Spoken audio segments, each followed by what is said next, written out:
여러분 지난 3일간 평안하셨습니까? 여러분의 삶 가운데 그러나의 감사가 지난 3일간 넘치셨나요? 만약 그렇지 않다면 남은 3일간 그러나의 감사가 우리의 삶 가운데 넘치기를 소망합니다. 우리 같이 신앙 고백하심으로 하나님 앞에 수요 예배 드리겠습니다. 같이 신앙 고백합니다. 전능하사 천지를 만드신 하나님 아버지를 내가 믿사오며 그 외아들 우리 주 예수 그리스도를 믿사오니 이는 성령으로 잉태하사 동정녀 마리아에게 나시고 본디오 빌라도에게 고난을 받으사 십자가에 못 박혀 죽으시고 장사한 지 사흘 만에 죽은 자 가운데서 다시 살아나시며 하늘에 오르사 전능하신 하나님 우편에 앉아 계시다가 저리로서 산자와 죽은 자를 심판하러 오시리라. 성령을 믿사오며 거룩한 공회와 성도가 서로 교통하는 것과 죄를 사하여 주시는 것과 몸이 다시 사는 것과 영원히 사는 것을 믿사옵나이다. 아멘. 우리 다 같이 하나님을 찬양하겠습니다.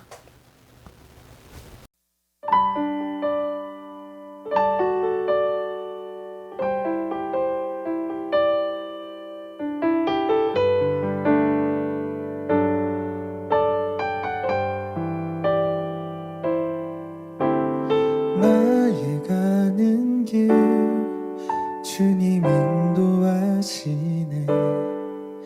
그는 보이지 않아도 날 위해 일하시네. 주 나의 인도자 항상 함께 하시네. 사랑과 힘 베푸시며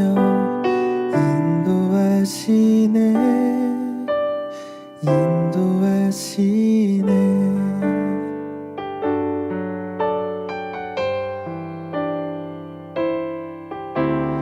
나의 가는 길 주님 인도하시네. 그는 보이지 않아도 날 위해 일하시네. 주 나의 인도자 항상 함께 하시네. 사랑과 힘 베푸시며 인도하시네.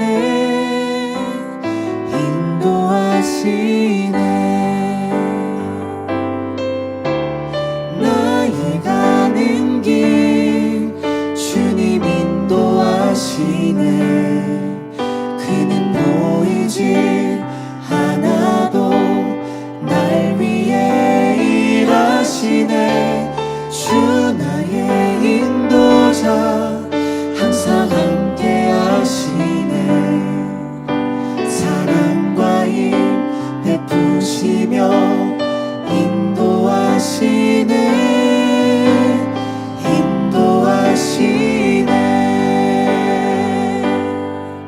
광야에 길을 만드시고 날 인도해. 사막에 강 만드신 것 보라. 하늘과 땅 변해도 주의 말씀 영원히 내 삶 속에 새 일을 행하리. 나의 가는 길 주님 인도하시네. 그는 보이지 않아도 날 위해 일하시네. 주 나의 인도자 항상 함께 하시네. 사랑과 힘 베푸시며 인도하시네.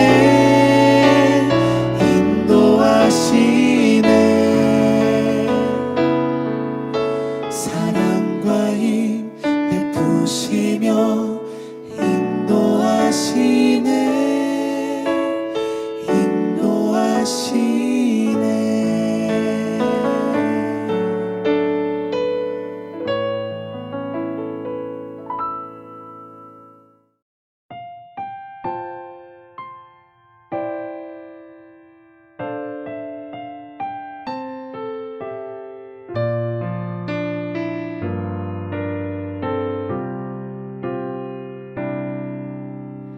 우리 주는 위대하며 능력이 많으시도다. 그의 지혜 무궁하며 인자는 영원하도다. 상한 자들 고치시며 상처를 싸매시도다. 별들의 수를 세시며 이름을 붙이셨도다.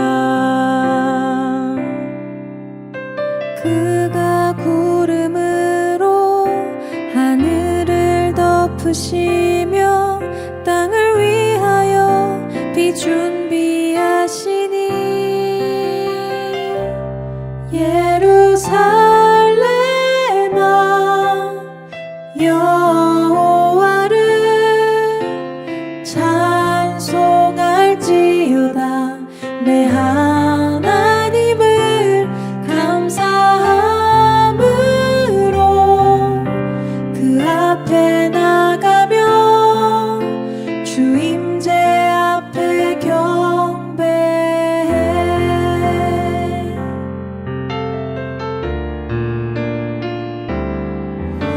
상한 자들 고치시며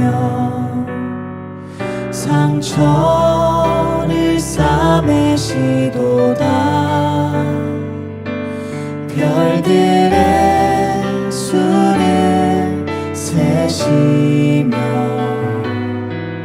이름을 붙이셨도다. 그가 구름으로 하늘을 덮으시며 땅을 위하여 비 준비하시니 그가 구름으로 하늘을 덮으시며 땅을 위하여 비 준비하시니 예루살렘아 여호와를 찬송할지어다. 내 하나님을 감사함으로 그 앞에 나가며 주 임재 앞에 경배해. 예루살렘아 여호와를 찬송할지어다. 내 하나님을 감사함으로 그 앞에 나가며 주 임재 앞에 경배해.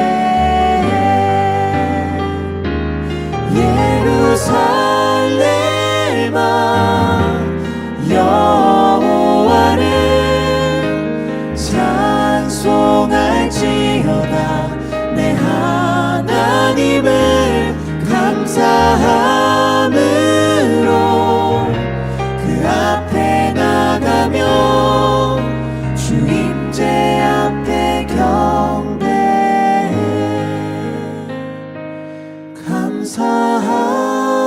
감사함으로 그 앞에 나가며 주 임재 앞에 경배해.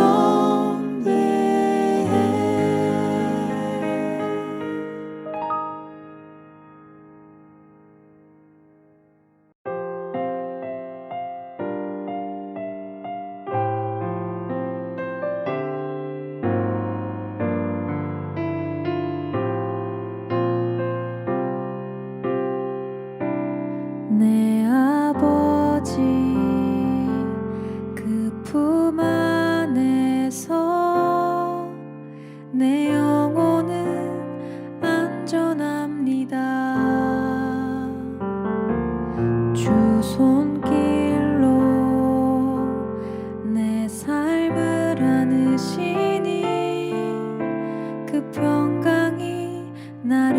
높습니다.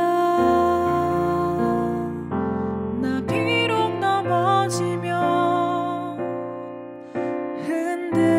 흔들리지만 주 내 안에 거하며 나를 붙드시니 내 생각을 주께로 돌리고 주시는 평강에 옷을 입습니다. 주 약속 안에서 내 영혼 평안해. 내 뜻보다 크신 주님의 계획 나 신뢰해. 두려움 다 내려놓고 주님만 의지해. 주 안에서 내 영혼 안전합니다.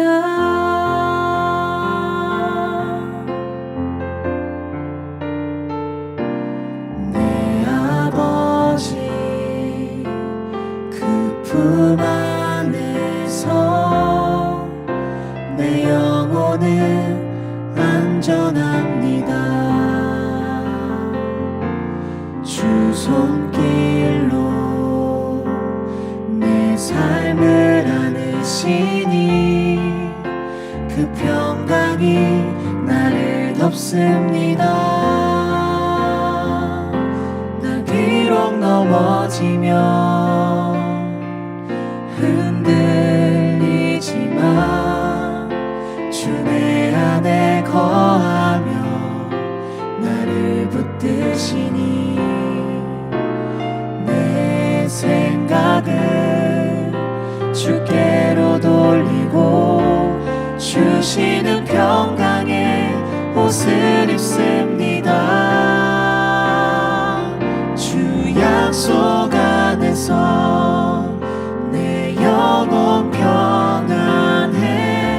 내 뜻보다 크신 주님의 계획 나 신뢰해. 두려움 다 내려놓고 주님만 의지해. 주 안에서 내 영혼 안전합니다.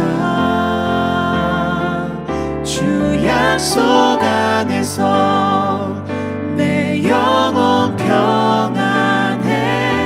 내 뜻보다 크신 주님의 계획 나 신뢰해. 두려움 다 내려놓고 주님만 의지해. 주 안에서 내 영혼 안전합니다. 주 약속 안에서 내 영혼 평안해. 내 뜻보다 크신 주님의 계획 나 신뢰해. 두려움 다 내려놓고 주님만 의지해.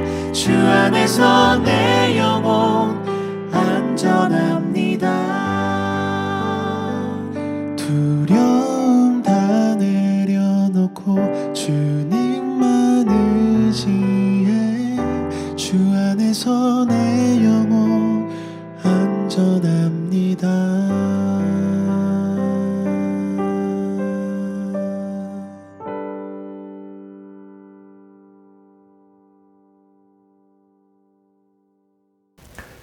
이제 하나님 앞에 같이 예배를 위해서 기도합니다. 옆에 있는 기도 제목들을 보시면서 같이 기도하겠습니다.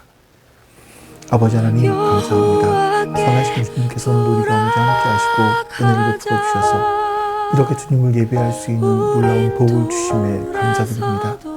아버지 하나님, 이 하나님의 은혜를 우리가 잊지 않게 도와주시고 하나님의 은혜 속에 내가 살아갈 수 있도록 역사하여 주시옵소서.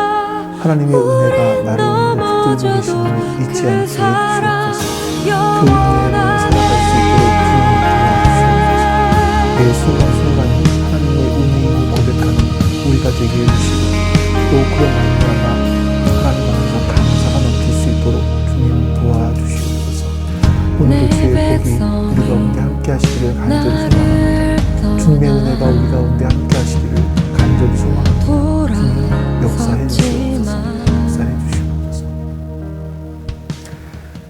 아버지 하나님 감사합니다. 오늘도 하나님의 은혜가 우리와 함께하고 있음을 잊지 않게 해주시옵소서. 내가 원하는 일들이 나에게 이루어짐으로 감사함이 아니라 하나님의 뜻이 우리 가운데 이루어짐을 믿고 감사하게 해주시옵소서. 또한 그런 마음으로 우리 주 앞에 예배할 수 있도록 은혜를 베풀어 주시옵소서. 오늘도 지혜와 계시의 성령 하나님께서 우리와 함께 하심으로 말씀을 깨닫게 하여 주시옵소서. 감사드리며 우리 주 예수 그리스도의 이름으로 기도하옵나이다. 아멘. 이제 여러분 우리 하나님 말씀 봅니다. 하나님 말씀은요, 누가복음 1장 5절부터 8절까지의 말씀입니다. 누가복음 1장 5절부터 8절까지 말씀 제가 봉독하겠습니다. 유대왕 헤롯 때에 아비야 조에 배속된 제사장으로서 사가랴라고 하는 사람이 있었다. 그의 아내는 아론의 자손인데 이름은 엘리사벳이다. 그 두 사람은 다 하나님 앞에서 의로운 사람이어서 주님의 모든 계명과 규율을 흠잡을 데 없이 잘 지켰다. 그런데 그들에게는 자녀가 없었다. 엘리사벳이 임신을 하지 못하는 여자이고 두 사람은 다 나이가 많았기 때문이다. 사가랴가 자기 조의 차례가 되어서 하나님 앞에서 제사장의 직분을 담당하게 되었다. 아멘. 여러분 우리가 알고 있는 신구약 성경은요 66권으로 되어 있습니다. 근데 그 66권의 책 중에서 여자 이름으로 기록된, 여성의 이름으로 기록된 성경이 두 권 있습니다. 하나는 룻기이고요. 또 하나는 에스더서이지요. 그 중에 룻기 1장 1절 말씀을 보면 룻기는 이렇게 말씀하고 있습니다. 사사시대에 그 땅에 기근이 든 일이 있었다. 그때에 유다 베들레헴 태생의 한 남자가 모압 지방으로 가서 임시로 살려고 아내와 두 아들을 데리고 길을 떠났다. 이 1절 말씀을 보면요, 룻기는 사사시대를 배경으로 하고 있는 걸 볼 수 있습니다. 다르게 말하면 사사기와 동일한 시대였다. 같은 시대적 배경을 가지고 있다라고 말씀드릴 수가 있겠죠. 이스라엘 시대에 이스라엘 자손들은요, 하나님 앞에 죄를 범합니다. 바알이나 아스타롯이나 여러 가지 우상들을 가지고 들어와서 우상을 숭배합니다. 그럼 하나님께서 그런 이스라엘 백성들에게 진노하시죠. 그래서 그들을 노력하는 자들에게 노력당할 때에 하나님은 그냥 막아주지 않으셨습니다. 그런 이스라엘 사람들은 고통을 겪게 되고요. 그럼 고통을 견디다 비로소 하나님께 도움을 요청합니다. 그때 하나님께서는 사사들을 보내셔서 다시는 노략질을 당하지 않도록 그들을 도와주셨고, 그 사사가 있는 동안에는 이스라엘 사람들에게 평화가 찾아왔습니다. 그런데 사사가 또 죽고 나면요, 이스라엘 사람들은 또다시 죄를 범하고 우상을 숭배했습니다. 범죄와 우상 숭배를 하면 노략질을 당하게 되고요. 그럼 하나님 어려웠기 때문에 하나님께 또 도움을 요청하게 되고요. 그럼 하나님께서 사사를 보내서 그들을 건져주십니다. 그러면 이스라엘 땅에 다시 평화가 찾아와요. 근데 그 후에 사사가 죽고 나면 또다시 범죄와 우상 숭배를 하는 거죠. 이 순서를 계속해서 반복하고 있었던 겁니다. 마치 여러분, 어떤 물에서 소용돌이가 일어나면 그 주변에 있는 것들을 끌어당겨 점점 원을 그려가면서 그 안으로 빨려 들어가는 것처럼 이스라엘 사람들은 원을 그리면서 점점 더 하나님이 없는 삶으로, 하나님을 떠나는 삶으로 점점 깊이 더 빠져 들어가고 있었던 겁니다. 자, 이런 시대에 베들레헴에 흉년이 들었다라고 룻기에는 말씀하죠. 거기서 보니까 엘리멜렉과 나옴이라는 부부는요, 이 흉년을 피하기 위해서 두 아들을 데리고 모압 땅으로 이주를 갑니다. 근데 모압 지방에서 영원히 살려고 했던 것이 아니라 임시로 그 땅에 살려고 잠깐 흉년을 피하기 위해서 그곳으로 갔던 곳으로 보이죠. 그런데 이 모압 땅에서 남편이 죽습니다.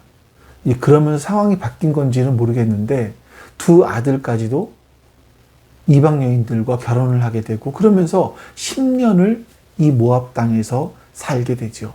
그 10년이 지나는 동안에 남편도 죽고 그리고 그 뒤를 이어서 두 아들마저 죽습니다. 남은 사람들이라고는 이 나오미와 며느리 두 사람, 이 셋이 전부였습니다. 그러니까 나오미의 입장에서 보면 지난 10년은 정말 파란만장한 인생이었다라는 생각이 들었을 것 같아요. 베들레헴에 살고 있었을 때는 반복해서 노략질을 당했죠. 그러다 사사가 와서 구해주면, 겨우 건져주면 평화가 왔는데 이번에는 또 흉년이 들었습니다. 그래서 조금 더 풍족하게 살아보기 위해서 임시로 모압으로 이주하겠다라는 생각을 하죠. 그 당시 이스라엘 백성임에도 불구하고 이방인의 나라의 땅에 가겠다라는 건 굉장한 고뇌와 갈등이 있었을 겁니다. 자, 그럼에도 불구하고 그들은 이주하기로 결심을 해요. 모압에 이주하고 난 다음에 갑자기 남편이 죽습니다. 그리고 두 아들은 이방 여인들과 결혼을 하죠. 근데 이번에는 두 아들마저 죽었습니다. 나오미는 이런 지난 10년간의 인생을 글로 쓴다면 몇 권짜리 자서전을 쓸 수 있을 것이다 라고 생각했을 것 같아요. 자, 그러던 때에 나오미는요, 하나님께서 자기 백성들을 돌보셔서 베들레헴에 풍년이 들었다는 소식을 듣습니다. 그래서 나오미는 고향으로 돌아가기로 결심을 하죠. 그때 자기 며느리 룻이 함께 합니다. 자, 고향에 살던 사람들은 이 나오미의 모습을 보면서 예전에는 나오미는 풍족하게 살았던 것 같아요. 자, 그런데 모압으로 돌아왔을 때 10년이 지나서 모압으로 돌아왔을 때 그의 나오미의 모습은 마치 거짓골이 다 되었던 것 같습니다. 그래서 이 사람이 나오미가 아니냐라고 반문을 합니다. 이 말은 이 사람이 나오미가 맞아? 이런 의미겠죠. 이 사람이 우리가 과거에 알던 그 풍족하게 살던 그 나오미가 맞아? 이런 의미일 겁니다. 이런 말을 들은 나오미는요, 나를 나오미라고 부르지 말아라. 그리고 차라리 마라라고 불러주시오. 이렇게 답을 합니다. 나오미라는 뜻은 그 안에 희락, 기쁨이라는 뜻이거든요. 근데 마라는 쓰다, 괴롭다라는 뜻이에요. 그러니까 사람들이 자신을 부를 때 과거에 좀 잘 살고 떵떵거리며 살았던 그런 기쁨이라는 이름으로 부르지 말고 지금 내 인생을 보면 너무나 괴로우니까 이제는 괴로움이라고 불러달라. 이렇게 말을 하는 겁니다. 이 말이 나오미의 인생이 어떠했을지를 우리가 좀 더 짐작해 볼 수 있는 바로 그런 부분인 것 같습니다. 시어머니 나오미와 함께 베들레헴으로 온 룻은요, 하나님의 신비하신 인도하심을 보게 됩니다. 그래서 보아스와 만나서 결혼을 하게 되죠. 그리고 그녀는 다윗의 증조 할머니가 됩니다. 그리고 다윗은 이 땅에 인간으로 오신 예수 그리스도의 조상이 되십니다. 떡집이라고 불렸던 베들레헴은 이방 나라들에게 계속 노략질을 당했고요. 또 거기다가 흉년이 찾아와서 온 땅이 황폐해져 있었습니다. 그래서 마치 아무런 소망이 없는 것처럼 보였지요. 그때 하나님께서는 이 유다 땅이 아니라 모압 땅에 살던 이방 여인 한 명, 룻을 준비해 놓으시고 그 여인을 통해서 하나님의 역사를 이루어가고 계셨던 겁니다.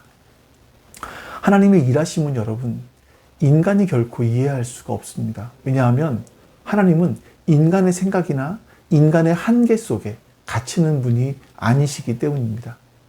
야곱의 가족들은 요셉으로 말미암아 이집트 땅으로 이주를 하게 되죠.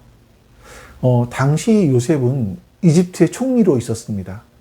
그 때문에 이 야곱의 가족들은 고센 땅이라고 하는 좋은 땅에서 걱정 없이 살 수 있게 되었습니다. 세월이 흘러서 요셉이 점점 나이가 들어가고 이제 죽을 날이 얼마 지나지 않았을 때 이런 유언을 합니다. 우리 창세기 50장 24절 말씀을 보겠습니다. 요셉이 자기 친족들에게 말하였다. 나는 곧 죽는다. 그러나 하나님께서 반드시 너희를 돌보시고 너희를 이 땅에서 인도하여 내셔서 아브라함과 이삭과 야곱에게 맹세하신 땅에 이르게 하실 것이다. 요셉은요, 아버지 야곱과 또 형제들과 친척들을 애굽 땅에 살게 해 주었지만 요셉은 그들이 이 이집트 땅에서 대를 이어 살 것이라고는 생각하지 않았습니다. 왜냐하면 하나님의 뜻이 그렇지 않았기 때문이죠.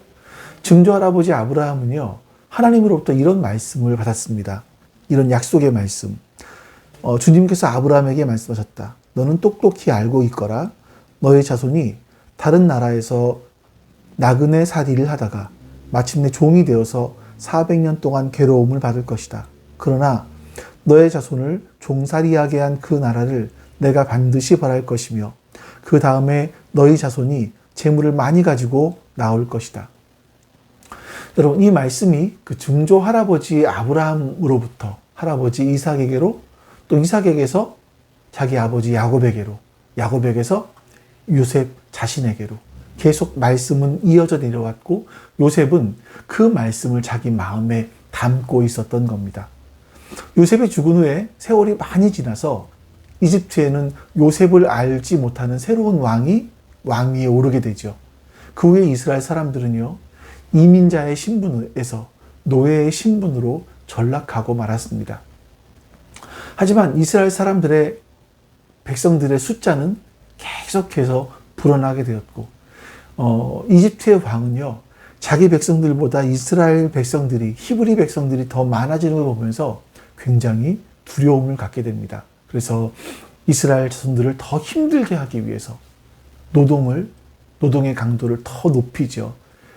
비돔과 라암셋에 곡식과 무기를 두는 커다란 성을 또 짓기도 합니다. 그렇게 이집트 왕은요, 히브리 여인들이 아이를 낳을 때 딸이면 살려주게 하고 아들일 경우에는 나일강에 던져 죽이라는 명령을 내리기까지도 합니다. 이렇게 아이가 태어나면 죽어야 되는 이런 민족 말살의 위기 가운데 있을 그때 하나님께서는 모세를 태어나게 하시고 모세를 이집트 왕궁에서 40년, 또 미디안 광야에서 40년을 보내게 하십니다. 이집트 왕들이 이스라엘 자손들을 압제하는 수위가 점점 늘어나고 있었죠. 이스라엘 사람들은 너무나 고된 노동 때문에 탄식하며 하나님께 울부짖으며 기도했습니다. 하나님은 그 기도의 소리를 들었다라고 말씀하시죠. 우리 출애굽기 2장 말씀을 볼까요? 하나님이 그들의 탄식하는 소리를 들으시고 아브라함과 이삭과 야곱에게 세우신 언약을 기억하시고 이스라엘 자손의 종살이를 보시고 그들의 처지를 생각하셨다.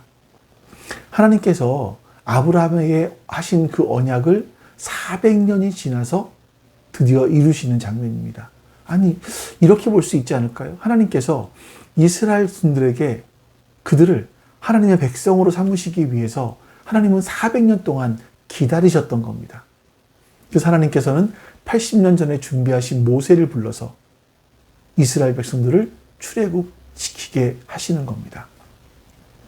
하나님은요, 이스라엘 백성들이 당하는 고통을 모르셨던 것도 아니고 고통당하는 것을 아시면서도 외면하셨던 것도 아닙니다. 하나님은 미리 모세를 준비시키시면서 하나님의 때를 기다리고 계셨던 겁니다. 하나님은 우리를 모르시는 분이 아니십니다. 그 크신 하나님의 인도하심, 하나님의 역사하심을 알지 못하다가 마침내 하나님의 역사하심과 인도하심을 깨닫게 되었을 때 하나님께서는 우리에게 그때는 내가 거기서 당한 일을 내가 분명히 보고 있었고 너희의 처지를 생각하고 있었다 라고 말씀하실 겁니다. 하나님께서 우리가 지금 겪고 있는 일, 우리가 살아내야 하는 이 상황, 우리가 쉬는 이 한숨을 다 알고 보고 계신다라는 겁니다. 우리가 이 사실을 바로 제대로 알고 있기만 해도 그것 우리에게 굉장한 용기가 되고 소망이 될 겁니다. 우리 본문 5절 말씀을 한번 다시 보시죠. 유대왕 헤롯 때에 아비야조에 배속된 제사장으로서 사가랴라고 하는 사람이 있었다. 그의 아내는 아론의 자손인데 이름은 엘리사벳이다. 자, 본문에 나오는 사가랴는요, 사가랴와 엘리사벳을 통해서 세례 요한이 태어나죠. 그리고 6개월 후에 예수님이 탄생하십니다.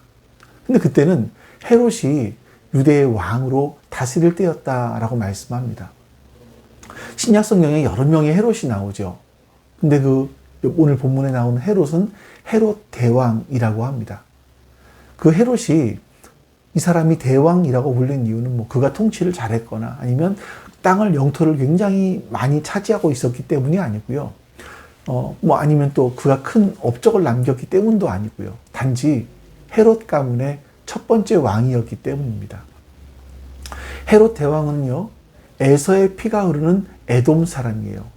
주전 73년경에 이두메라는 곳에서 태어났습니다. 그는 정통 유대인이 아니었습니다. 그럼에도 불구하고 여러 전쟁에서 공을 세웠기 때문에 주전 47년 26살에 갈릴리의 총독이 되죠. 그리고 40년 33살에 유대의 왕이 되어서 70살까지 다스렸습니다. 헤롯 대왕은 건축을 굉장히 많이 한 사람으로 알려져 있습니다. 그 중에 이제 예루살렘 성전을 짓기 시작한 거죠. 이건 역시 뭐 자신이 유대인이 아니었기 때문에 유대인의 환심을 사기 위해서 한 그런 건축이었습니다. 뿐만 아니라 이 헤롯 대왕은요, 유대인의 환심을 사기 위해서 자기의 왕좌를 빼앗기지 않기 위해서 굉장히 많은 노력들을 했던 것 같아요. 때로는 아주 관대한 모습을 보이기도 했습니다.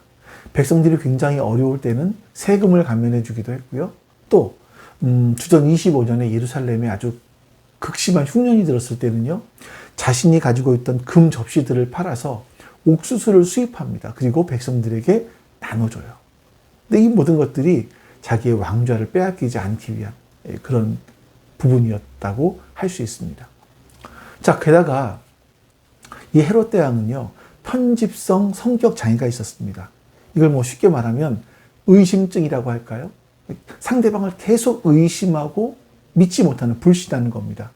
이 헤롯이 나이가 들어가면 들어갈수록 그 증세가 점점 더 심해져서 뭐 주변 사람들을 거의 다 의심하면서 삶을 살았던 것 같아요. 그리고 자기 자리를 탐낸다라고 의심이 가는 사람이 있으면 모두 죽였습니다.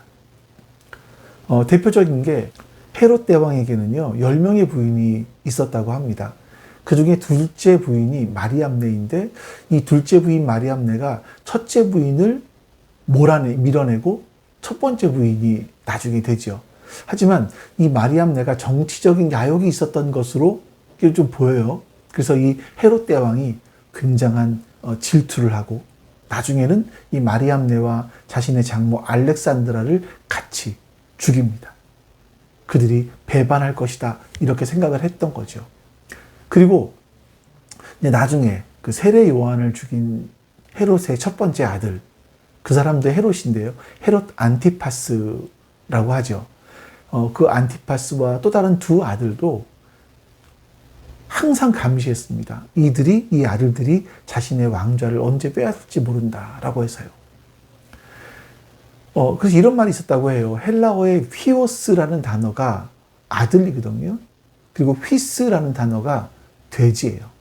그래서 로마 황제 아우구스투스가 이 단어를 가지고 헤롯을 이렇게 풍자합니다. 헤롯의 휘오스, 즉 헤롯의 아들이 되기보다는 헤롯의 휘스, 헤롯의 돼지가 되는 것이 더 안전하다, 이런 말을 하기도 했을 정도로 헤롯의 주변에 있는 사람들은 항상 위기 속에 살아가고 있었던 것 같습니다. 이 헤롯 대왕은 죽음이 임박해 올수록 점점 더 잔인해지고 야만적이 되어 갔던 것 같아요. 이 헤롯 대왕은요, 자신이 가장 좋아했던 도시가 있었는데 바로 여리고였습니다. 자신의 신하들에게 이렇게 명령을 해요. 예루살렘에서 가장 유명하고 뛰어난 사람들을 잡아다가 죄목을 날조해서라도 투옥시켜라. 그리고 내가 죽을 때에 함께 처형해라. 이렇게 말을 합니다. 그 이유가 뭐냐면, 내가 죽을 때는 아무도 나를 위해서 슬퍼할 것 같지 않으니까 내가 죽을 때 예루살렘 사람들로 하여금 눈물을 흘리게 하기 위해서 그렇게 하라고 했던 것이라고 역사책에는 기록되어 있었습니다. 여러분, 이런 왕 밑에 있었으니 이스라엘 백성들이 얼마나 큰 고통을 겪고 있었겠습니까? 사실 이스라엘 백성들은요, 이 헤롯 대왕의 통치 때만 힘들었던 거 아닙니다. 바로 조금 더 과거로 흘러가면 구약 성경의 마지막 책인 말라기, 그리고 우리가 읽고 누가복음 사이에는요, 약 400년 정도의 시간 간격이 있습니다. 이 기간을 신구약 중간기라고 합니다. 이 기간 동안에 하나님께서 아무런 말씀을 하지 않으셨고, 그 기록된 성경이 없습니다. 이 기간 동안에 이스라엘 백성들은 헬라 제국과 로마 제국의 지배를 계속 받아오죠. 특히 이 헬라의 안티오쿠스 4세의 박해가 굉장히 극심했던 것으로 기록되어 있습니다. 이 안티오쿠스 4세가 이집트와의 전쟁을 했는데 뜻을 이루지 못해요. 그리고 돌아가면서 예루살렘으로 쳐들어갑니다. 그래서 이스라엘 백성들에게 뭐 그냥 온갖 분풀이라고 할 수 있을 정도로 그들에게 굉장한 고통을 안겨줍니다. 이제 안티오쿠스의 목적은 이 모든 나라를 헤롯화 시키는 거예요. 그리스화 시키는 거죠. 이들이 전쟁을 할 때 보니까 유대인들이 안식일에는요, 전쟁을 하지 않지 않습니까? 그래서 안식일날 쳐들어가요. 그 전쟁을 해서 예루살렘을 쉽게 정복을 합니다. 그리고 사람들을 굉장히 잔인하게 죽입니다. 임신한 여인의 배를 가르기도 하고요. 뿐만 아니라 예루살렘 성전 안에다가 제우스의 신상을 갖다 놓고 또 안티오쿠스 4세 자신의 얼굴을 동상으로 만들어서 그 성전 안에 두었다고 합니다. 뿐만 아니라 유대인들은요, 돼지를 부정하게 보지 않습니까? 근데 그 돼지의 피를 성전 안에 뿌리고요, 돼지의 피로 제사를 드리기도 했습니다. 그리고 할례도 못 받게 하고요, 안식일도 못 지키게 하고요, 율법도 못 지키게 했습니다. 뿐만 아니라 성경의 사본들, 이것들까지도 다 불태워버렸죠. 그리고 유대인들에게 헬라의 문화, 그리고 헬라의 언어, 그리스어, 강제로 사용하게 했다고 합니다. 만약에 이런 명령을 어기면 불에 태워버리거나 사람들이 보는 앞에서 몸을 토막내서 죽였다고 해요. 이런 만행이 있었을 때 정말 얼마나 힘들었습니까? 이런 만행을 참을 수가 없었던 유대 한 종파인 하시딤에 속해 있었던 마따디아가 5 아들들과 함께 독립운동을 일으킵니다. 마따디아의 셋째였던 유다 마카비가 지도자가 되었을 때는요, 예루살렘 성전을 되찾기도 했습니다. 자, 그때를 기념한 절기가 수전절이에요. 어떤 분들은 야, 유대인들도 성탄절을 지키던데, 하지만 이 수전절이 하누카라고 불리는 수전절이 11월 말 12월에 있습니다. 그래서 성탄절과 비슷하게 축제를 벌이기도 하죠. 이렇게 성전을 되찾았지만 4년 만에 유다 마카비는 전사를 합니다. 그 동생 요나단이 최고의 지도자 자리에 올라요. 그런데 요나단은요, 자기가 레위 지파가 아님에도 불구하고 대지장의 자리를 겸직합니다.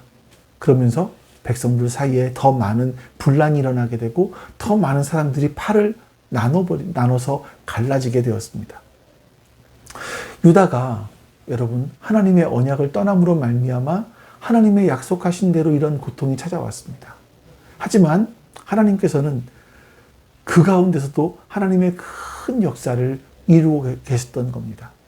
이 신구약 중간기 동안에 하나님께서는 유다가 헬라와 로마 제국의 지배를 받게 하심으로 언어가 통일되게 하시는 거예요.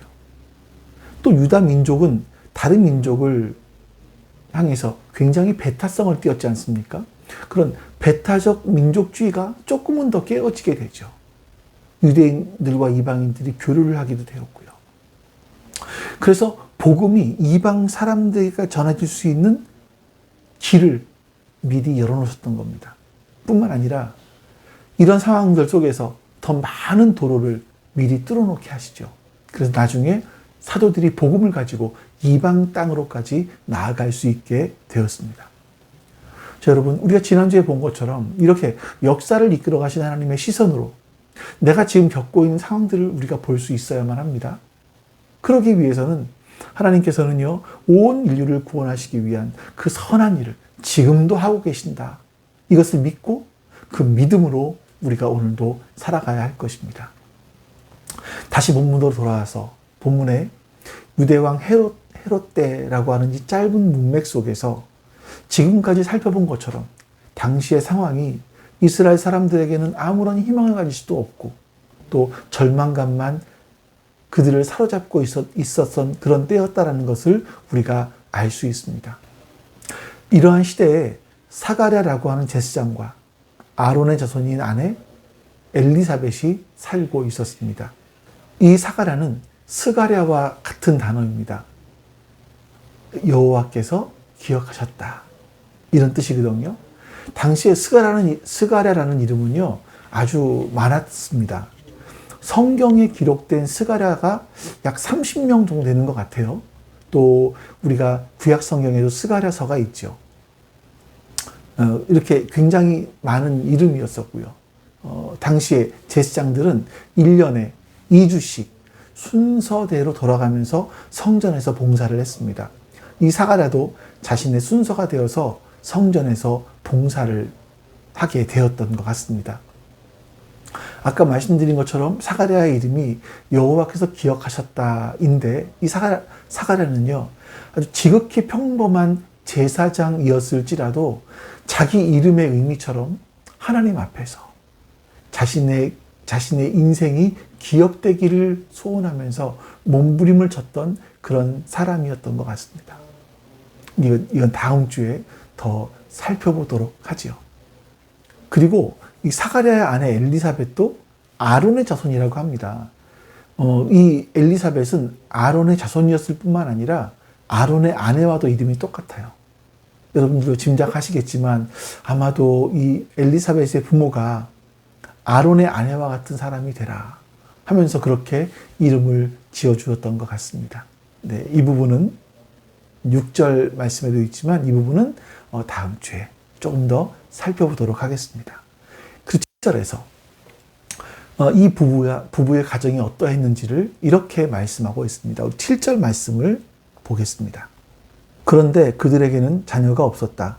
엘리사벳이 임신을 하지 못하는 여자이고 두 사람은 다 나이가 많았기 때문이다. 이 사가랴와 엘리사벳 이 부부는요, 자녀가 없었다라고 말을 합니다. 근데 그 이유가 뭐냐면 아내 엘리사벳이 임신을 하지 못했기 때문이라는 거예요. 임신을 하지 못하는 여자였기 때문이다. 거기다가 둘 다 나이가 많았다고 합니다. 그 당시는 뭐 워낙에 첩을 많이 두는 그런 때였었기 때문에 이 사가랴가 첩을 두면 됐지만 이 사가랴도 나이가 많이 들었기 때문에 더더욱이나 임신을 할 수 있는, 아이를 낳을 수 있는 가능성이 희박했다. 이렇게 말씀하고 있는 거죠. 근데 그 당시에 여인들은요, 자녀를 낳지 못하는 것을 가지고 굉장히 수치스럽게 생각을 했습니다. 그래서 여러분이 성경의 역사를 보시면 야곱의 아내 라헬 같은 경우도요, 아이를 갖지 못했기 때문에 굉장히 고통을 많이 겪습니다. 사무엘의 어머니 한나를 기억하시죠? 이 한나 역시 아이를 갖지 못해서 성전에 올라갈 때마다 금식하고 통곡하면서 기도했습니다. 이 통곡하면서 기도하는 게 얼마나 간절했던지 처절했던지 그 당시 제사장이었던 엘리는요, 한나를 보고서 술 취한 사람이라고 착각을 할 정도였습니다. 또 하나님께서 아브라함을 부르셔서 고향을 떠날 때 명령을 하시죠. 내가 너에게 복을 주겠다라고 말씀하시는데 가장 먼저 하신 말씀이 뭐냐면 내가 너로 큰 민족을 이루게 하겠다라는 것이었습니다. 이 구약의 개념으로 보았을 때 자녀를 많이 낳는 것, 넓은 땅을 소유하는 것, 이게 하나님께서 복을 주셨다라는 것으로 사람들은 생각을 했었습니다. 그런데 이 사가랴 부부는요, 자녀가 없었습니다. 그리고 나이가 많았기 때문에 더 이상 자녀를 가질 가능성이 없어 보였습니다. 사가랴가 살던 당시의 사람들은 아마 이 가정을 보면서 아니 어떻게 제사장이 아이가 없지? 이젠 아이를 가질 수 있는 나이도 아니고 혹시 저 사람이 제사장 역할을 하면서 몰래 뒤에서 죄를 짓는 건 아닌가? 이런 생각을 했을 것 같습니다. 그러나 사가랴 가정에 대한 묘사는요, 사실 그 가정의 이야기이기도 하지만 당시의 시대를 그렇게 비유해서 보여주기도 합니다. 당시 유대는요, 사가랴의 가정에 자녀가 없었던 것처럼 그 당시 유대에는 아무런 열매가 없었습니다. 또 나이가 들어서 더 이상 자녀를 낳을 수 없었던 것처럼 사람들은 더 이상 아무런 소망도 가질 수 없었던 것을, 그런 상황이었다는 것을 단적으로 보여주고 있었던 겁니다. 성경은요, 종종 이런 사람들의 이야기를 통해서 그 시대가 어떠했는지를 우리에게 보여주기도 합니다. 또 다른 예가 있었죠. 사무엘상 우리 3장 말씀을 볼까요? 어린 사무엘이 엘리 곁에서 주님을 섬기고 있을 때이다. 그때에는 주님께서 말씀을 해주시는 일이 드물었고 환상도 자주 나타나지 않았다. 어느 날 밤 엘리가 잠자리에 누워있을 때였다. 그는 이미 눈이 어두워져서 잘 볼 수가 없었다. 그 사무엘이 어렸을 때의 제사장이 엘리였습니다. 그는 나이가 많았을 뿐만이 아니라 눈이 어두웠다라고 말하는 겁니다. 그건요, 그 시대가 영적으로 굉장히 어두운 시대였다라는 것을 단적으로 보여주는 거죠. 그래서 하나님이 말씀해 주시는 일도 드물었고 환상도 자주 나타나지 않았다. 이렇게 성경은 기록하고 있습니다. 그래서 엘리가 아니라 그 어린 사무엘을 통해서 하나님께서 말씀하시고 환상을 보여주셨던 바로 그런 시기였던 겁니다. 어린 사무엘이 영적인 일을 감당해야 될 만큼 어두운 시대였다라는 것을 엘리 제사장을 통해서 우리에게 보여주고 있는 거죠. 본문 7절의 말씀에서는요, 당시 이스라엘 사람들의 상황이 그 짙은 어두움 속에 있었고 또 앞으로도 아무런 희망이 보이지 않는 그런 암울한 시대를 살고 있었다라는 것을 우리에게 보여주고 있는 겁니다. 그런데 여러분, 하나님께서는요, 사람들이 더 이상 하나님께서 역사하지 않으신다고 생각할 때에도, 더 이상 희망은 없다고 생각할 때에도 사가랴와 엘리사벳을 통해서 세례 요한이 이 땅에 태어나게 하셨던 것처럼 주님께서는 길을 예비하고 계셨습니다.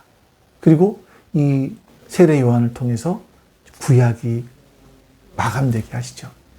이렇게 하나님의 역사는 좌절과 절망으로 더 이상 소망이 없는 것처럼 보일 때 아무도 예상하지 못했던 하나님의 사람들을 통해서 하나님의 역사가 펼쳐집니다. 왜냐하면 이 세상이 아무리 우리가 보기에 암울해 보여도 이 세상의 역사를 주관하시는 분은 하나님이시기 때문입니다. 지난주에 잠깐 말씀드린 것처럼 우리 연도를 나타내는 기원전과 기원후를 예수 그리스도께서 탄생하신 해를 기준으로 삼습니다. 그래서 예수님 탄생 이전은 BC, 탄생 이후는 AD라고 하죠. BC는 Before Christ, 그리스도 이전입니다. 그리고 AD는 라틴어로 Anno Domini라고 하는데 이 단어의 문자적인 뜻은요, In the year of the Lord, 주님의 시대 속에입니다. 또 이렇게 부르기도 하죠. In the year of our Lord, 우리 주님의 시대 속에. 세상이 아무리 어둠으로 가득해도요, 내 삶을 짓누르는 헤롯 대왕들이 아무리 많이 있을지라도 우리 인생은 우리 주님 속에, 주님의 시대 속에 있습니다. 우리의 삶은요, 나오미가 10년 만에 베들레헴에 돌아온 것처럼 가진 것이 아무것도 없을 수도 있습니다. 또한 이집트 바로의 압제로 인해서 노예와 같은 삶을 살았던 이스라엘 사람들처럼 여전히 삶이 힘겹기만 할 수도 있습니다. 그뿐 아니라 자녀도 없었고 앞으로 자녀를 가질 가망성도 거의 없었던 이 사가랴, 엘리사벳 부부처럼 손에 쥔 것도 없고 앞으로서 무언가 가질 수 있을 가능성도 희박해 보이는 그런 우리의 삶일 수도 있습니다. 또는 많은 것을 가지고 또 많은 것을 누리고 또 화려한 삶을 살 수 있을지 모르겠지만 우리의 삶의 방향이 주님을 향하지 않을 수도 있죠. 자, 그렇다면 우리와 우리의 모든 삶은요, 바로 이런 헤롯의 때를 살아가고 있는 겁니다. 반대로 비록 많은 것을 누리지 못하고 다른 사람들이 보기에 우리의 삶이 별 볼 일 없는 것 같아 보일지라도 우리가 주님을 향하고 있다면, 주님의 역사 속, 주님께서 우리의 역사를 이루어가고 계심을 믿고 있다면, 그래서 그 믿음으로 살아가고 있다면 우리는 지금도 주님의 시대 속에 살고 있으며 주님의 보호하심 아래 살고 있음을 기억하실 수 있기를 소망합니다. 우리 오늘 하나님께서 우리에게 주신 말씀이 무엇인지 한번 잠잠히 하나님 앞에서 묵상하겠습니다.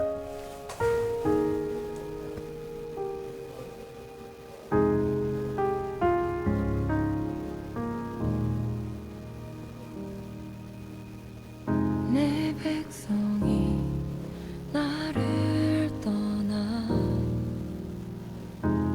돌아섰지만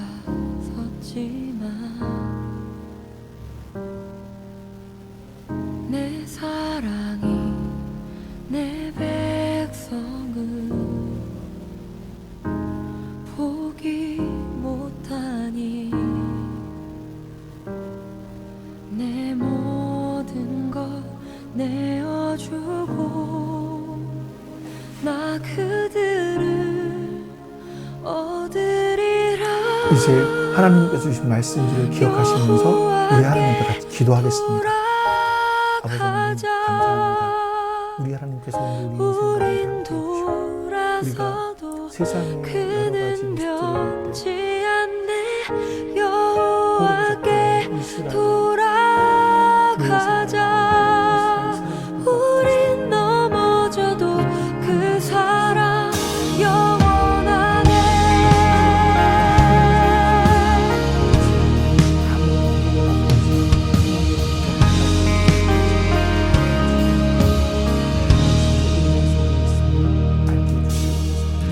내 백성이 나를 떠나 돌아섰지만 내 사랑이 내 백성을 포기 못하니 내 모든 것 내어주고 나 그들을 얻으리라. 하나님, 우리가 우리의 삶의 현실을 보지 않게 해주시고 우리가 하나님의 시대 속에 살고 있음을 기억하게 해주시옵소서. 의인은 오직 믿음으로 말미암아 살리라 말씀하신 것처럼 우리가 하나님께서 우리 역사를 이끌어가고 계시고 내가 그 역사 속에 포함되어 있음을 믿으며 살아가고 있다면 우리는 바로 우리 주 예수 그리스도의 시대 속에 살고 있음을 기억하게 해주시고 내가 예수 그리스도의 시대 속에 살고 있을 때 주님께서 나를 보호하고 계심도 잊지 않게 해주시옵소서. 하나님의 도우시는 은혜가 우리 가운데 함께 하시기를 소망합니다. 감사드리며 우리 주 예수 그리스도의 이름으로 기도하옵나이다. 아멘. 하늘에 계신 우리 아버지여, 이름이 거룩히 여김을 받으시오며 나라가 임하시오며 뜻이 하늘에서 이루어진 것 같이 땅에서도 이루어지이다. 오늘 우리에게 일용할 양식을 주시옵고 우리가 우리에게 죄 지은 자를 사하여 준 것 같이 우리 죄를 사하여 주시옵고 우리를 시험에 들게 하지 마시옵고 다만 악에서 구하시옵소서. 나라와 권세와 영광이 아버지께 영원히 있사옵나이다. 아멘.